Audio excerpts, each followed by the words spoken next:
Hello students, good morning. आज के इस वीडियो में हम पढ़ेंगे एनसीईआरटी कक्षा 7 गणित की प्रश्नावली 4.3 सरल समीकरण।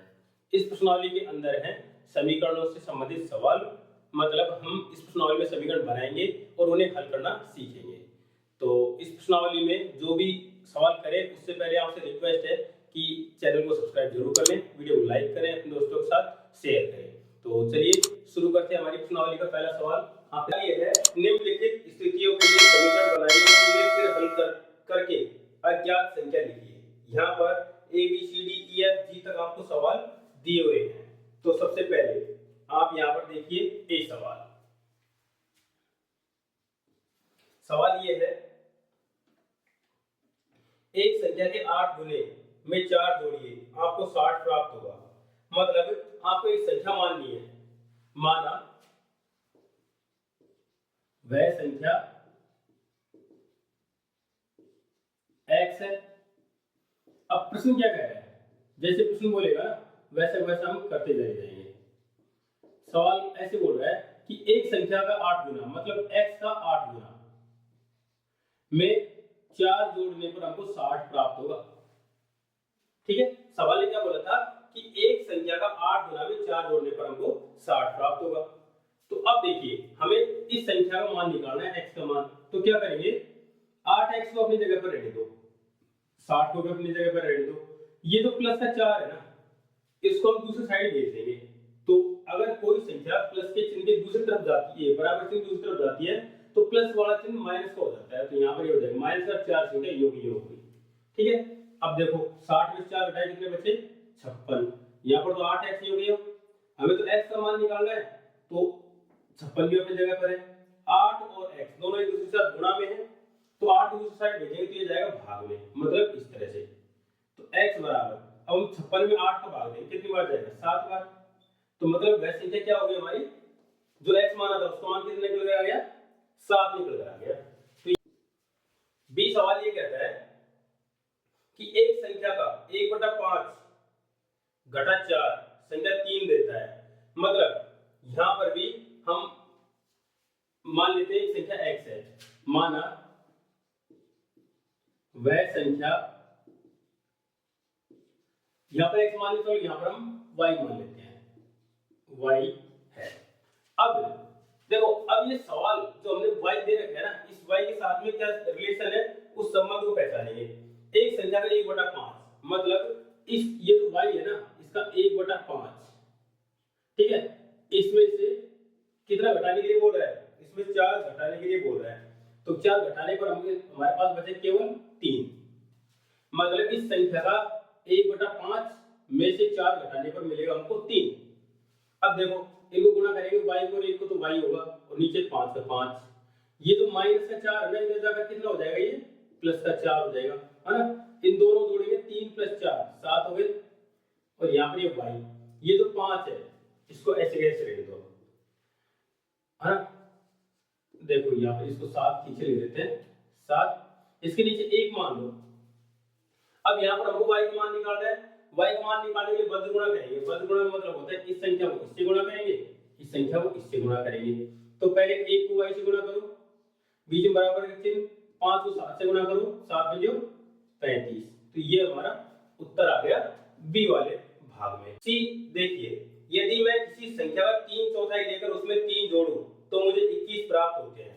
ठीक है, तो यहाँ पर किसी संख्या की बात कर रहा है, तो किसी संख्या मतलब कोई एक ऐसी संख्या जो हमें ज्ञात करनी है, तो उस संख्या को मान लेते हैं। माना वह संख्या x है। ठीक है, x y z a b c m n p, आप आपकी मर्जी जो उस मान का आप मान सकते हो। तो सवाल क्या कह रहा है, सवाल कह रहा है कि एक संख्या है ना, जो हमने x मान लिया, इसका 3/4 लेकर इसमें 3 जोड़ दें तो 21 मिलेगा, है ना। तो इसका 3/4 गुणा x। अब इसमें हम कितने जोड़ दें, इसमें 3 जोड़ने पर हमको 21 मिलेगा। ठीक है, ऐसा ही सवाल ने बोला था, दोबारा सवाल बोल देता हूं, देख लो इस तरीके से कि यदि मैं किसी संख्या का 3/4 मतलब 3/4 लेकर इसमें 3 जोड़ दूं तो 21 प्राप्त होते हैं। देखो 3/4 x, अब इसमें 3 जोड़ दिए तो 21 प्राप्त होंगे। चलो अब इसको हल करते हैं। 3/4 x को अपनी जगह पर रहने दो, 21 को अपनी जगह पर रहने दो। ये तो प्लस का 3 है, इधर जाकर माइनस का 3 हो गया। यहाँ पर क्या बचेगा, 21 में से 3 जाने पर हमारे पास बचता है 18 और यहाँ पर 3/4 x, नीचे 1 मान लेते हैं। अब इसको 1 से गुणा करेंगे तो 3x को 1 से गुणा करने पर कितना हो जाएगा 3x, और 4 को 18 से गुणा करेंगे तो 18 की 37 1872 है ना। अब देखो x और 3 गुणा में है तो ये 3 दूसरी साइड भेजेंगे तो किस में जाएगा, ये भाग में जाएगा। तो ये भाग में भेज दिया हमने, तो x का मान कितना आएगा, 3 का भाग 72 में दो तो 3 दूनी 6 बचे 1 उतारे 4 12 हो गए, 3 चौक 12, मतलब जो संख्या हमने मानी थी उसका उत्तर कितना हो गया 24 हो गया। अब डी सवाल देखिए साथ साथ में, इसको उतार लो और अब डी सवाल देखो। सवाल मैं आपके सामने बोल रहा हूं, जब मैंने किसी संख्या के दुगने में से 11 घटाया तो परिणाम 15 प्राप्त हुआ। यहां फिर से किसी संख्या की बात कर रहे हैं ना, तो माना वह संख्या,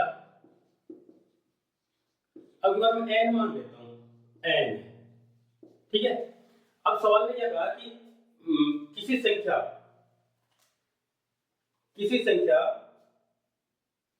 के दुगने में से 11 घटाया, मतलब इस n को दुगना करेंगे, n का दुगना कितना होगा 2n, इसमें से 11 घटाया तो मुझे 15 प्राप्त हुआ। सवाल ने क्या कहा, किसी संख्या के दुगने में से 11 घटाने पर मुझे 15 प्राप्त हुआ, ठीक है। तो हमें n का मान ज्ञात करना है। अब देखिए बिल्कुल उसी तरीके से 2n को अपनी जगह पर रहने दो, 15 को अपनी जगह पर रहने दो।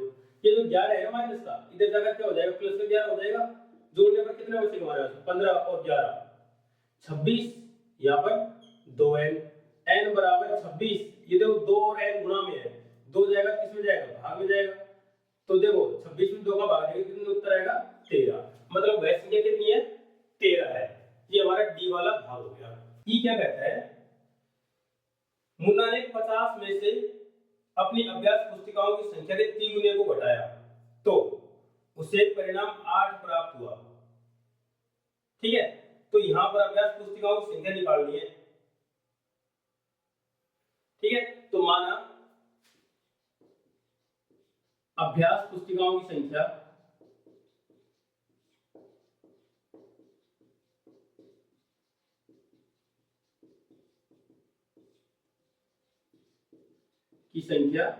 x है,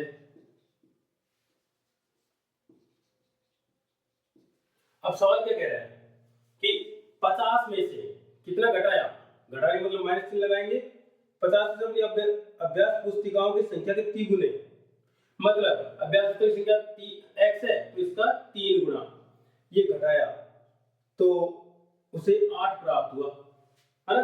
50 में से 3x घटाया तो 8 मिलेगा। अब इसको हमें हल करना है, इसको हल करने के लिए क्या करेंगे, हम पक्षांतरण करेंगे। 50 अपनी जगह पर, ये जो 8 है इधर आकर क्या हो जाएगा माइनस का 8 हो जाएगा, और ये माइनस का 3x है इधर जाकर प्लस का 3x हो गया। यहाँ पर 50 में से 3 गए कितने बचे 42, और यहाँ पर 3x रहेगा। x का मान निकालने के क्या करेंगे, ये 3 गुणा में है तो भाग में जाएंगे, 42 के भाग में आएगा। अब हम 42 में 3 का भाग देंगे तो कितनी बार आएगा 14 28 34 14 बार, मतलब x का मान कितना आया 14, ठीक है।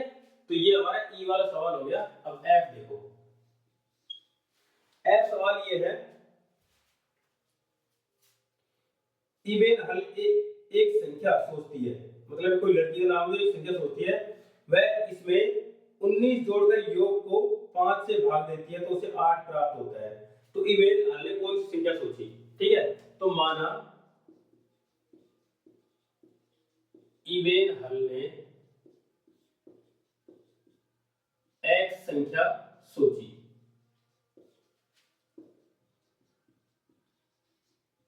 अब देखो जैसे उसने सोची, उसने कुछ बताया, उसके अनुसार हम इसको प्रश्न को बनाएंगे कि वह इसमें 19 जोड़कर, मतलब x में 19 जोड़कर योग को 5 से भाग दे देती है तो उसे 8 प्राप्त होता है, ठीक है। मतलब ये जो संख्या थी उसमें 19 जोड़ने पर जो संख्या प्राप्त होगी ना, उसमें 5 से भाग देने पर 8 उत्तर आ जाएंगे। तो इसको हल करने के लिए एक पहले तो नीचे लगाएंगे, फिर उसको बदल गुणा करेंगे, मतलब एक को पहले तो x से गुणा करना पड़ेगा, प्लस का चिन्ह ये हो, फिर 19 को 1 से गुणा करना पड़ेगा तो 19, अब 5 को 8 से गुणा करेंगे तो 40, x बराबर 40 अपनी जगह पर, ये माइनस प्लस का 19 इधर जाकर माइनस का 19 हो जाएगा, x बराबर कितना बचा 21, मतलब इवेन हमने जो संख्या सोची थी वह कितनी थी 21 थी। ये हमारा f वाला सवाल हो गया। अगला सवाल देखिए, अनवर एक संख्या सोचता है, यदि वह इस संख्या के 5/2 में से 7 निकाल दे तो 23 परिणाम है, निकाल दे तो परिणाम 23 है। ठीक है, तो अनवर ने कौन संख्या सोची, तो लिखेंगे माना उसने x संख्या सोची, x संख्या सोची।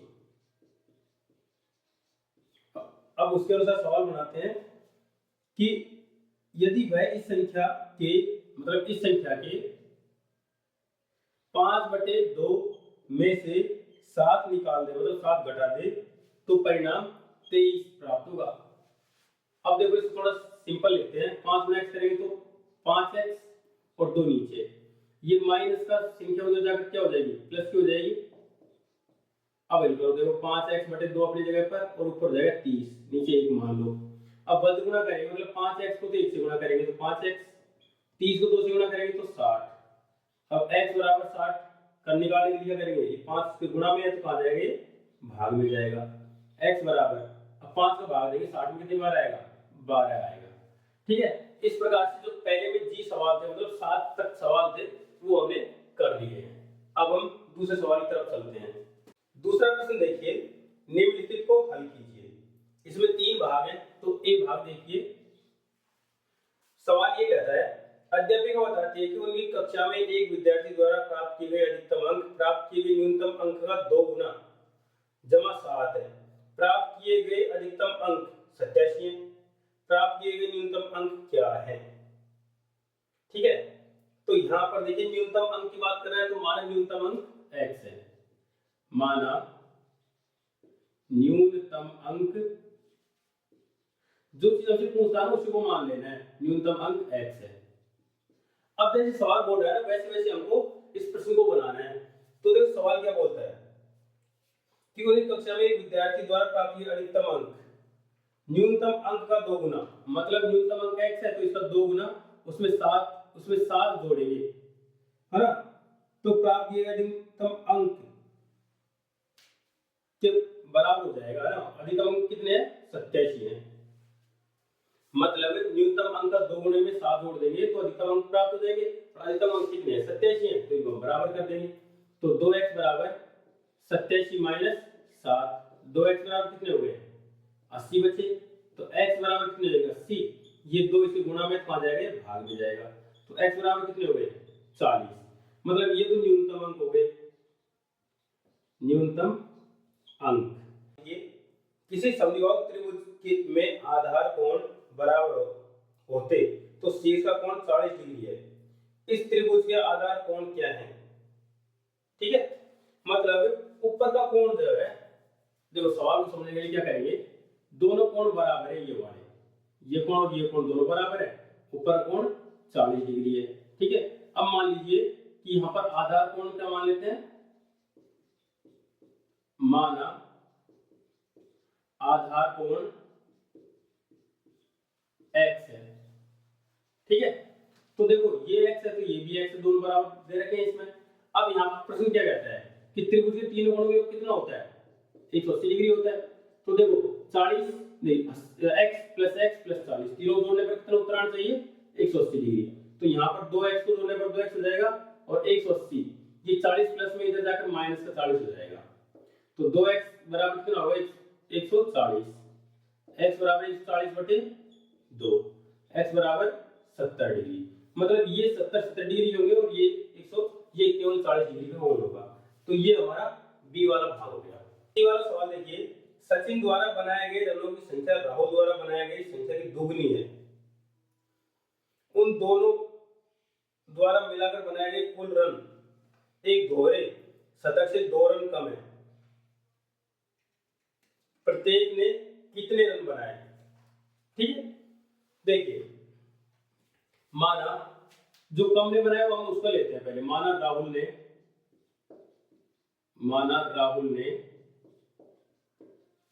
x रन बनाए, ठीक है। अब ये बोल रहा है कि सचिन ने बनाए राहुल से 2 गुने और राहुल ने बनाए जितने दोनों ने मिलाकर कितने बनाए, दोहरा शतक मतलब 200 रन से 2 कम है मतलब 198। दोनों मिलाकर कितने हो गए 3x बराबर 198। अब x का भाग देंगे तो 198/3, तो x बराबर कितने हो गए 3 भाग देंगे 3 छंगा 18, बचे 1 फिर 8 होगा 18 और 3 18। मतलब यहाँ पर राहुल ने बनाए, राहुल के रन कितने हैं, राहुल के रन तो हो गए 66 और सचिन के रन कितने हो गए, सचिन के रन हो गए 2x मतलब 2 गुना 66 है ना, 2 गुना 66 कितने हो गए 6 12 और 6 12 132 रन। तो यहाँ पर राहुल के और सचिन के रन अलग अलग निकल कर आते हैं और इसी प्रश्न के साथ में हमारा जो दूसरा भाग है ना, दूसरे सवालों से तीनों भाग खत्म होते हैं। अब हम तीसरे सवाल की तरफ चलते हैं। तीसरा प्रश्न देखिए, निम्नलिखित को हल कीजिए। सवाल बिल्कुल वैसे ही है जिसमें 3 भाग दिए हैं। पहला भाग देखिए, इरफान कहता है कि उसके पास परमीत के पास जितने कंचे हैं उनके 5 गुने से 7 अधिक कंचे हैं। इरफान के पास 37 कंचे हैं, परमीत के पास कितने कंचे हैं, है ना। तो मान लेते हैं परमीत के पास x कंचे हैं। माना परमीत के पास x कंचे हैं। अब देखो इस x को मानकर हम इस सवाल को बनाने की कोशिश करेंगे। सवाल ये कहता है कि इरफान कहता है कि उसके पास परमीत के पास जितने कंचे हैं उनके 5 गुने से 7 अधिक है, ठीक है। मतलब इसके पास कंचे है ना, इससे 5 गुने से 7 अधिक है। तो अब सवाल आगे ये बोल रहा है कि इरफान के पास 37 कंचे हैं, मतलब 37 कंचे हैं इसके पास में। तो हमें परमीत के पास कितने कंचे वो निकालना है। तो 5x अपनी जगह पर, 37 अपनी जगह पर, ये 7 इधर जाकर माइनस का 7 हो जाएगा क्योंकि यहाँ पर प्लस का है। तो यहाँ हो गया 30 और यहाँ पर 5x। x बराबर कितने हो गए 30, 5 और x गुणा में है तो 5 जाएगा भाग में। x बराबर कितने हो गया 6। मतलब परमीत के पास कितने कंचे हैं 6। ये हमारा पहला भाग हो गया। दूसरा देखिए, लक्ष्मी के पिता की आयु 49 वर्ष है। उनकी आयु, लक्ष्मी की आयु के 3 गुने से 4 वर्ष अधिक है। लक्ष्मी की आयु क्या है ना। तो यहां पर मान लेते हैं, माना लक्ष्मी की आयु